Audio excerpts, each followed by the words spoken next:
Hello दोस्तों, एक बार फिर से स्वागत है हमारा यूट्यूब चैनल धीरज सफरनामा में।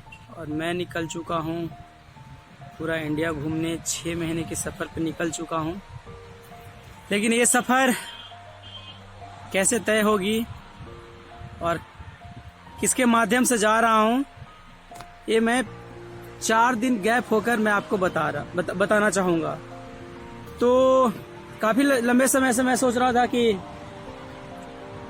फिर से यात्रा पर निकलूं, लेकिन मेरे पास पैसे नहीं है।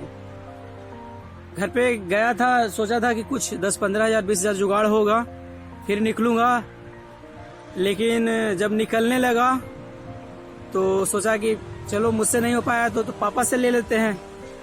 लेकिन वो गुस्सा करने लगे कि अभी तो तुम घूम के आए हो, पैसे बर्बाद करके आए हो, फिर से निकल रहे हो, कुछ काम करते।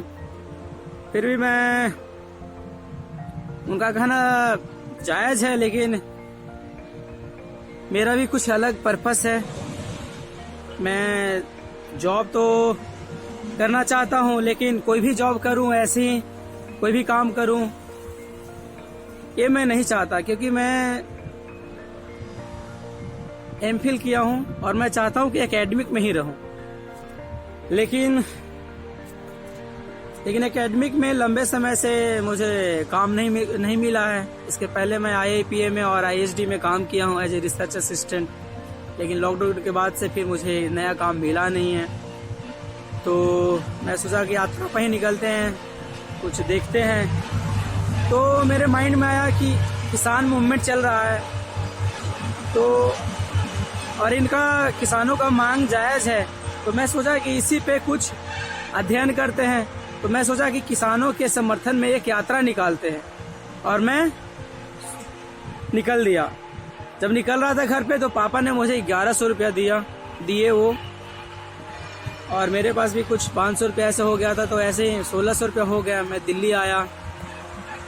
दिल्ली में आने के बाद टिकट पे ऐसे ही कुछ दोस्त से लिया था, वापस किया तो ऐसे पैसे खत्म हो गए, 600-700 रुपये बचे। उसके बाद फिर मैंने कुछ दोस्तों से बात किया कि मैं ऐसे चाहता हूँ, यात्रा निकालना चाह रहा हूँ, साइकिल यात्रा निकालना चाह रहा हूँ पूरे इंडिया में। तो उन्होंने बोला कि अच्छी बात है। फिर मैंने डिस्कशन किया कि यार मैं साइकिल यात्रा निकालना चाहता हूँ, उस पर बैनर वगैरह रखना चाहता हूँ, तिरंगा झंडा रखना चाहता हूँ। तो दोस्तों ने बोला कि यार तुम रिसर्च स्कॉलर हो, अगर झंडा वगैरह लगाओगे तो ये पॉलिटिक्स टाइप की हो जाएगी और लोग उसी तरह से बात करेंगे तुमसे, या तो उसके समर्थन में बात करेंगे या तो विरोध में बात करेंगे। तो ऐसा करो कि तुम ऐसे ही सादा निकलो बिना पोस्टर बैनर के। तो मैं काफ़ी कंफ्यूज हो गया, क्योंकि बात सही थी, दोनों में कुछ अंतर है। लेकिन मैं सोचा कि चलो अभी ऐसे नहीं निकलेंगे तो हमेशा डर बना रहेगा, कैसे क्या करना है, पैसे वगैरह भी नहीं है, और मैं चाहता हूँ कि किसी से स्पॉन्सरशिप भी नहीं लूँ। तो बस ऐसे निकल गया। कुछ लोगों ने मतलब सपोर्ट किया कि बहुत बढ़िया है और हम आगे सपोर्ट करेंगे। तो मैं निकल गया। जब मैं पठानकोट पहुंचने वाला था तो मेरे पास सिर्फ 100 रुपये थे। तो मैं आपको एक चीज़ और बताना चाहूँगा कि जब मैं कश्मीर से लौट रहा था, तो पठानकोट में जब गुरुद्वारे जा रहा था बर्द साहिब, तो मैं ऐसे पैदल चल रहा था और एक भैया जी हैं, नवल भैया हैं, उनके बारे में उनसे मुलाकात हुई और बोले कि कहाँ जा रहे हो, गुरुद्वारे में जा रहे हो? मैंने बोला कि हाँ। बोले आ जाओ, बैठ जाओ मेरे बाइक्स पे। वो बुलेट उनके पास थी। मुझे भी लगा कि अरे मैं तो लिफ्ट लेकर चल रहा था, लिफ्ट लेने में इतना दिक्कत होती थी, और भैया जी ने ऐसे ही मतलब बिना मांगे लिफ्ट दे दिया। फिर बोला ठीक है। फिर बोले कि अच्छा पहले जूस पी लेते हैं। तो उन्होंने जूस पिलाया और उसके बाद गुरुद्वारे में ले गया। उन्होंने बताया भी कि आप कहाँ रहना चाहोगे, गुरुद्वारे में या मेरे घर भी पास में ही है। मैं बोला कि नहीं गुरुद्वारे में रुकेंगे फिलहाल। तो काफ़ी अच्छा लगा कि मतलब इस तरह से फिर मैंने अपने एक्सपीरियंस शेयर किया, तो वो भी बोले कि मैं भी इस तरह का किया हूँ और मुझे काफ़ी अच्छा लग रहा है। आपके जैसे लोगों को अभी देश में लोग वैल्यू नहीं देते हैं, तो मुझे काफ़ी अच्छा लगा। तो इसीलिए जब मैं घर पे था तो सोचा था कि साइकिल यात्रा शुरू करूँ तो कहाँ से करूँ। तो मैंने सिलेक्ट किया था कि मतलब पठानकोट से ही शुरू करते हैं, और उनको बताया कि किसान आंदोलन के समर्थन में एक यात्रा निकालना चाह रहे हैं। बोले कि ठीक है।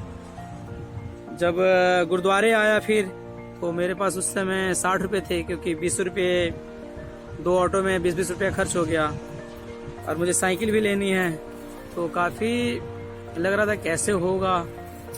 फिर मैंने काफ़ी दोस्तों को बता दिया कि यार ऐसे यात्रा शुरू कर रहे हैं, ऐसे कुछ मदद करो। तो फिर वही उनके घर पे गए, वो अपने घर पे लेके चल गए, बोले कि आज अब मेरे घर पे ही रहो। तो वहाँ गए, बातचीत किए, काफ़ी स्वागत किए। उनका घर काफ़ी बड़ा है, अच्छा है। फिर ऐसे बातों में बोल दिया कि देखिए ऐसे, फिर बोले कि अब चलिए साइकिल लेने चलते हैं। मैं बोला कि देखिए जिस समय आपके घर आया था मेरे पास 60 रुपया थे, लेकिन अभी मेरे पास 8,000 रुपये हो गए। कहाँ 60 रुपया, मतलब 100 रुपया भी नहीं, और अभी 8,000 हो गए। तो काफ़ी वो ये हुए कि अरे ऊपर वाले की देन है, मतलब वो चाहते तो हो जाता है। फिर जब साइकिल लेने निकलेंगे तो सुबह में अपने गांव में घूम कर उन्होंने बता दिया था कि ये भाई हैं, बिहार से आए हैं और साइकिल यात्रा निकालना चाह रहे हैं, और इन्होंने पठानकोट से हमारा बद साहिब से मतलब ये किए हैं, कुछ तो है जो उनको यहाँ से यहाँ खींच के लाया है। और हमारी भी मतलब इसमें मतलब कुछ हमने भी कुछ पुण्य किया है, तो जिसके वजह से यहाँ तक खींचे चलाए हैं। तो हमें भी यह करना चाहिए, इनको मतलब साइकिल से यात्रा से मतलब विदा करना चाहिए। पूरे गांव में उन्होंने मतलब घूमकर मेरे साथ ही घुमाया, लोगों से बात कराया कि कल आइए आप 9 बजे निकलेंगे। फिर मैं साइकिल लेने गया, वहाँ पे भी कुछ डॉक्टर साहब से मिले। एक डॉक्टर साहब हैं ललित जी, वो ओशो का फिलोसफर हैं और ओशो का अनुयायी हैं, तो उनको भी बहुत अच्छा लगा। इस तरह से फिर साइकिल हमने कसवाया 4500 में। उसके बाद फिर हम उनके घर आ गए हैं। फिर उन्होंने बोला कि एक आप पेड़ लगाएं, पीपल उनके पास था काफ़ी सारा, तो बोले कि आप अपने नाम से एक पेड़ लगाइए ताकि मतलब एक यादगार रहे। तो सुबह में हमने पेड़ लगाया और उसके बाद वहाँ से निकले। और सुबह में मुझे काफ़ी सारा पैसा मिला, कोई लिफाफे में दे रहे हैं, कोई गूगल पे कर दिए, जिनसे मैं कल मिला था। डॉक्टर साहब ने भी गूगल से भेजा, लिफाफे से दे रहे हैं। तो इस तरह से मेरे पास पैसे और बढ़ गए, 8-9 हज़ार फिर से हो गया। 8,000 था, 4500 मैंने साइकिल पे खर्च किए। नवल जी थे, उन्होंने भी कुछ साइकिल में थोड़ा सा योगदान किया, तो काफ़ी मतलब अच्छा लगा। मैं खुद समझ नहीं पा रहा था कि ये हो क्या रहा है। तो और मैं उनको बताया था कि देखिए मैं धार्मिक बहुत पहले था, लेकिन अब नहीं रहा हूँ।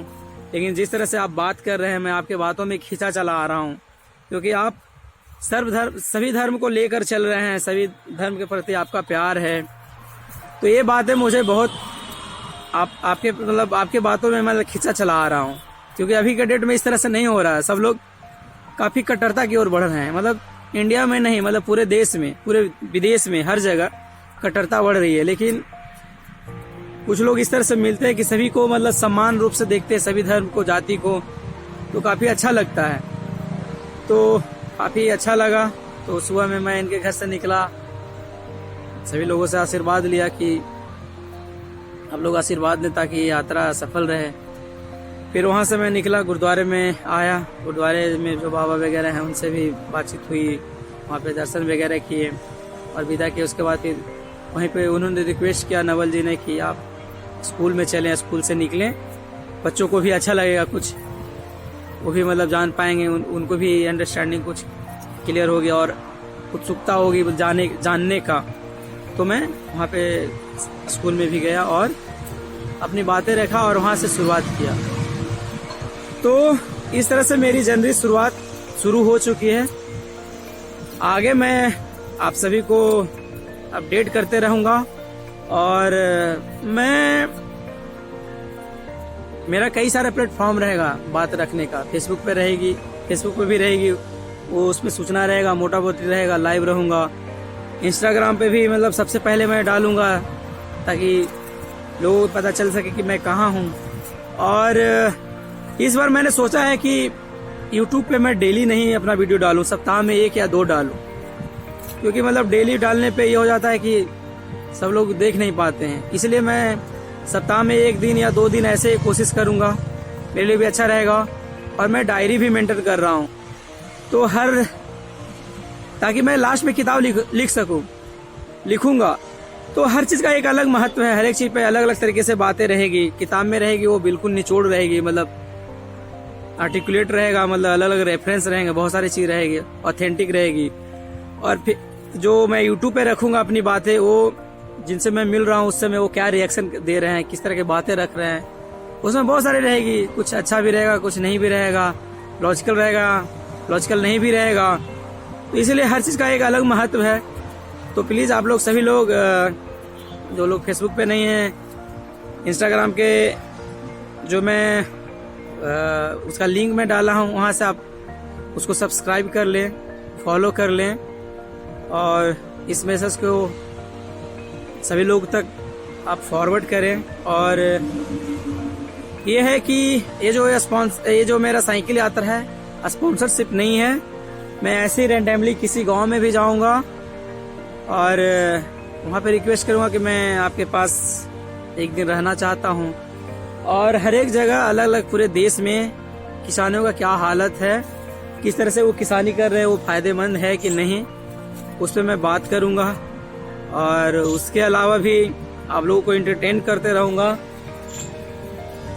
जहाँ की हर एक जगह जहाँ पे जाऊंगा वहाँ पे कुछ अच्छे जगह होंगे, प्लेस होंगे, उसके बारे में आप लोगों के सामने रखूंगा।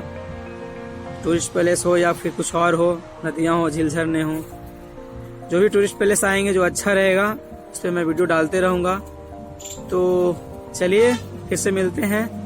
जो लोग अभी तक हमारे इस चैनल को सब्सक्राइब नहीं किए वो सब्सक्राइब कर लें और शेयर कर दें ताकि ज़्यादा से ज़्यादा लोगों को किसानी के बारे में पता चल सके, एग्रीकल्चर के बारे में पता चल सके। तो चलिए फिर से मिलते हैं, अपना ख्याल रखिएगा, बाय बाय।